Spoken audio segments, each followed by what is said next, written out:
الحمد لله على السلامة يا حبيبي، نورت مصر يا ابني. ده نورك يا قلبي والله. عامله لنا اكل ايه على الفطار النهارده يا ماما؟ عاملة لك البامية اللي بتحبها. الله، انت عارفه ان انا بعشق الباميه، ربنا يخليكي ليا. بقول لك يا ماما، ممكن تعمل لنا جنبها طبق متبل؟ متبل ايه يا حبيبي؟ ما انا متبلة لك الفراخ اللي جنبها.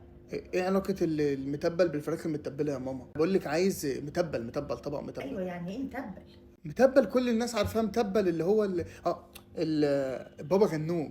بابا غنوج؟ ايوه اسمه متبل؟ ايوه اسمه طب ما متبل. كنت تقول من الاول ما بابا انت غنوج. عارفه ان انا لسه راجع من سوريا واخد على كلامهم بقى. طب زكاتك يا ماما؟ زكاة ايه يا حبيبي؟ زكاة ايه؟ هو ده وقت الزكاة؟ الزكاة لسه زكاة هذا الفطر. زكاة عيد فطر ايه؟ ده مش وقتها يا حبيبي. مش وقت يا ماما. هو ايه علاقة اللي انا بقوله باللي انت بتقوليه؟ أمال بقول لك قصدك؟ زكاتك يعني بمعيتك. بمعيتي؟ اه. يعني ايه برضه بمعيتي؟ الله يعيني عليك يا ابني وعلى اللي انت بتقوله. الله يعينك ايه ويعيني ايه؟ يا حبيبي أنا مش بمعيتك فاهمة. يعني يعني بعد اذنك. بعد اذنك؟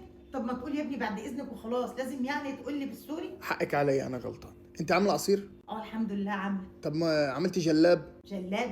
اه. يعني ايه جلاد؟ والله ما حد جلاب مصايب الا انت. جلاب مصايب؟ ايه كمان؟ عصير جلاب مصايب ايه يا ماما؟ بقول لك عصير جلاب. يعني ايه جلاد؟ سوس.